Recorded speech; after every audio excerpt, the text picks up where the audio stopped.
Hello YouTube, it's CN Maritime History here back after another video, and tonight we'll be talking about the Turtle, which was the first American submarine, and also the first submarine in general that was ever used in any form of combat. Um, it was built in 1775 by American David Bushnell as a means of attaching explosive charges to ships in a harbor for use against Royal Navy vessels occupying American harbors during the American Revolutionary War.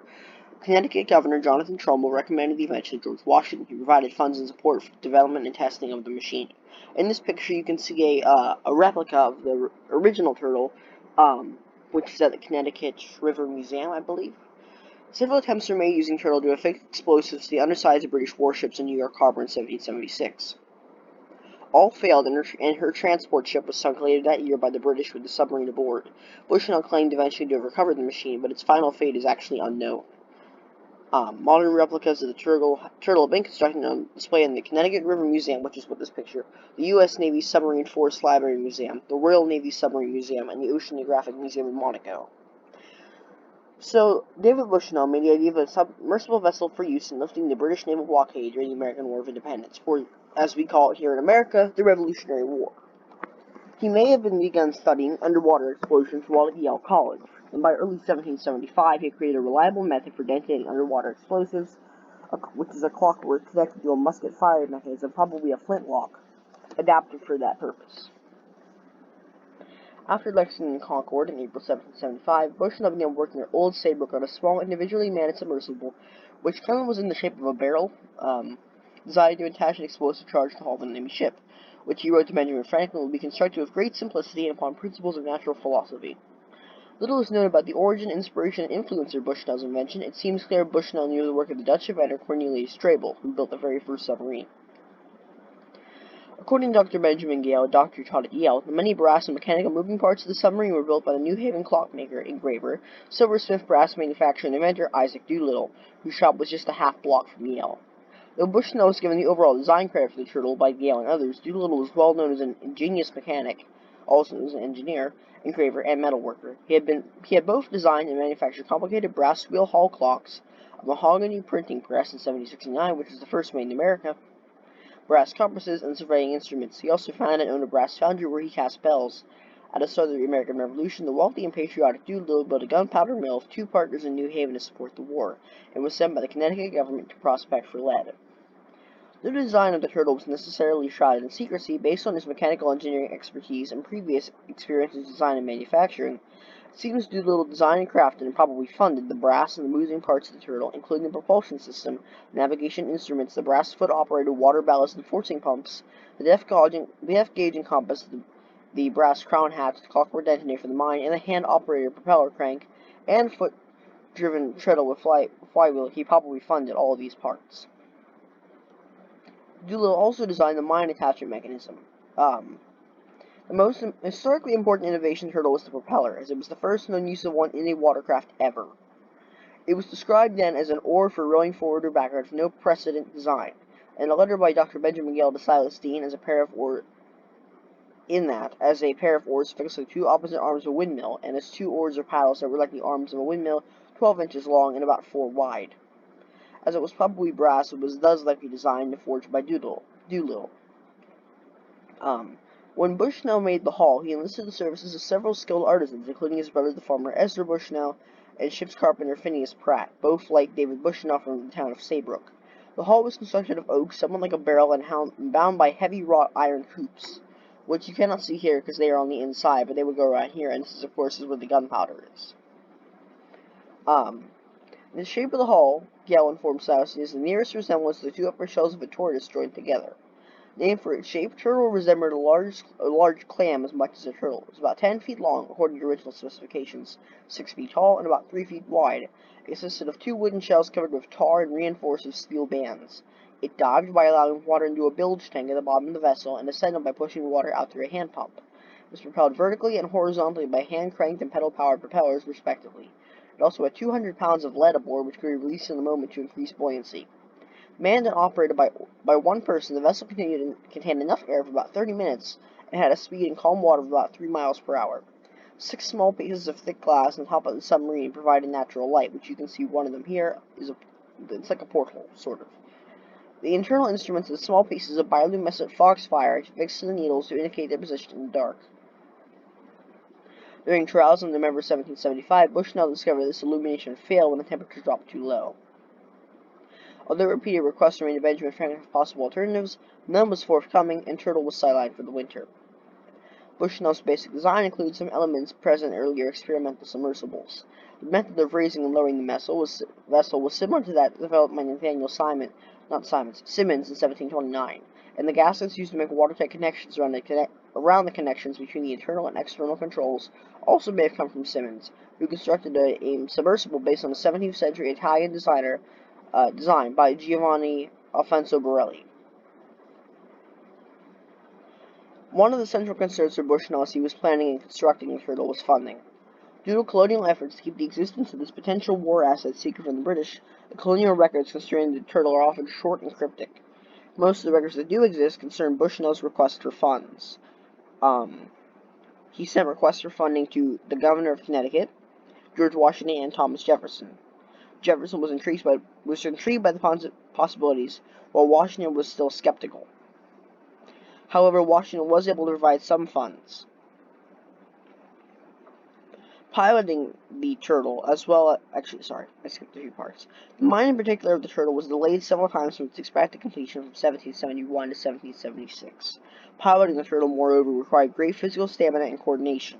The operator would have to adjust the bilge in order to keep from sinking while providing his own propulsion by use of a crank, which was a propeller located on the front of the submarine, and direction by use of a lever that would operate and direct the rudder in the back. The cabin also reportedly held air for only 30 minutes of use. Thereafter, the operator would have to surface and replenish the air through a ventilator. Obviously, training would be needed in order to ensure the project's success due to the complex nature of the machine. The boat was moved from Ezra's Farm on the Westbrook Road to what is now Ayers Point in Old Saybrook on the Connecticut River. In August 1776, Bushnell asked General Samuel Holden Parsons for volunteers to operate Turtle because his brother Ezra, who had been its operator during earlier trials, was taken ill. 3 men were chosen, and the submersible was taken to Long Island Sound for training and further trials. While these trials went on, the British gained control of western Long Island in the August 27th Battle of Long Island. Since the British now controlled the harbor, Turtle was transported overland from New Rochelle to the Hudson River. After 2 weeks of training, Turtle was towed to New York, and its new operator, Sergeant Ezra Lee, prepared to attack the flagship of the blockade squadron, HMS Eagle. Destroying the symbol of British naval power by means of a submarine would at least be a blow to British morale and perhaps threaten the British blockade and control of New York Harbor. The plan was to have Lee surface just beside Eagle's rudder and use a screw to attach an explosive to the ship's hull. Once attached, Lee would re-enter the water and make his getaway. At 11 p.m. on September 6, 1776, Sergeant Lee piloted a submersible toward Admiral Richard Howe's flagship Eagle, then moored off of Governor's Island, New York City. On that night, Lee maneuvered the small craft out to the anchorage. It took 2 hours to reach its destination, as it was hard work manipulating the hand-operated controls and foot pedals to propel the submersible into position. Adding to its difficulties was a fairly strong current and the darkness creeping overhead, which made visibility difficult. The plan failed. Lee began his mission with only 20 minutes spare, not to mention the complications of operating the craft. The darkness, the speed of the currents, and the added complexities all combined to thwart Lee's plan. Once surfaced, Lee lit the fuse in the explosive and tried multiple times to stab this device into the other side of the ship. Unfortunately, after several attempts, Lee was not able to pierce Eagle's hull and abandoned the operation as the timer on the explosive was due to go off, and he feared getting caught at dawn. A popular story held that they failed due to the copper lining covering the ship's hull. The Royal Navy had recently begun installing copper sheeting on the bottoms of the warships to protect from damage by shipworms and other marine life. However, the lining was paper thin and could not have stopped Lee from drilling through it. Bushnell believed that Lee's failure was probably due to an iron plate connected to the ship's rudder hinge. When Lee attempted another spot in the hull, he was unable to stay beneath the ship and eventually abandoned the attempt. It seems more likely that he was suffering from fatigue and carbon dioxide inhalation, which made him confused and unable to properly carry out the process of drilling through the Eagle's hull. Lee reported British soldiers on Governor's Island spotted the submersible and rowed out to investigate. He then released a charge, which he called a torpedo, which would of course be the prevailing term for underwater explosive devices prior to 1890, expecting that they would seize that likewise and thus all would be blown to atoms. Suspicious of the drifting charge, the British retreated back to the island. Lee reported that the charge drifted in the East River, where it exploded with tremendous violence, throwing large columns of water and pieces of wood that composed it high into the air. It was the first recorded use of a submarine to attack a ship. However, the only records documented are American. British records contain no accounts of an attack by a submarine, or even any reports of explosions on the night of the supposed attack on Eagle. According to British naval historian Richard Compton Hall, the problems of achieving neutral buoyancy would have rendered the vertical propeller useless. The route Turtle would have had to take to attack Eagle was slightly across tidal stream, which would in all probability have resulted in Lee becoming exhausted. In the face of these and other problems, Compton Hall suggests the entire story was fabricated as disinformation and morale-boosting propaganda, and if Lee did carry out an attack, it was in a covered rowing boat rather than Turtle. Despite Turtle's failure, Washington called Bushnell a man of great mechanical powers, fertile of invention, and a master in execution.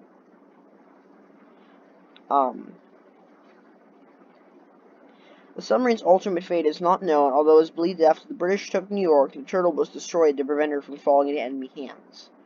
On October 5th, Sergeant Lee again went out in an attempt to attach a charge to a frigate anchored off Manhattan. I can't speak. He reported that the ship's watch spotted him, so he abandoned the attempt. The submarine was sunk some days later by the British aboard its tender vessel near Fort Lee, New Jersey. Bush now reported salvaging Turtle, but its final fate is unknown.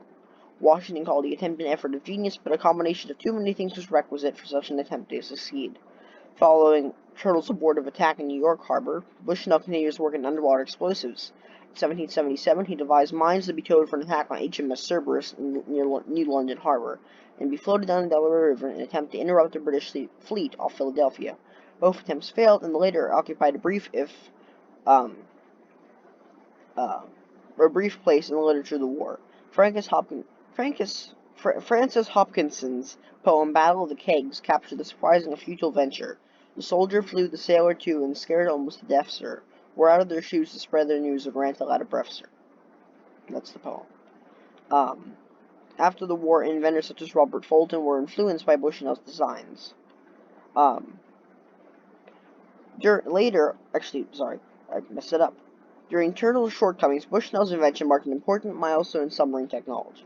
The American inventor Robert Fulton conceived of a submarine Nautilus in the first years of the 19th century and took it to Europe, where the United States proved largely uninterested in the design. During the American Civil War, the Confederate States of America faced a similar situation that of the colonies, during the American Revolution, developed an operational submarine, CSS H.L. Hunley, which will be another video I will do, whose destruction of the USS Housatonic in Charleston Harbor in February 1864 was the first successful submarine attack in history. The Turtle being the first American submarine and the first one to attempt to destroy. This story is not very well known, which maybe if you have done history class in the past, your teachers probably have not focused or maybe even mentioned the Turtle before. But if you read, I believe it's if you watch Liberty's Kids, and I believe it's also in Jeff Shar's The Glorious Cause book, but if you'd like to read that or watch that, I know for certain it's in one of them, but I believe it's in the other. I'm sure you guys might enjoy that, and, hope you guys have enjoyed this video. I think the next video might be maybe about a ghost ship or another submarine, but I hope you guys have enjoyed this, and please like and subscribe, and comment down below. See ya.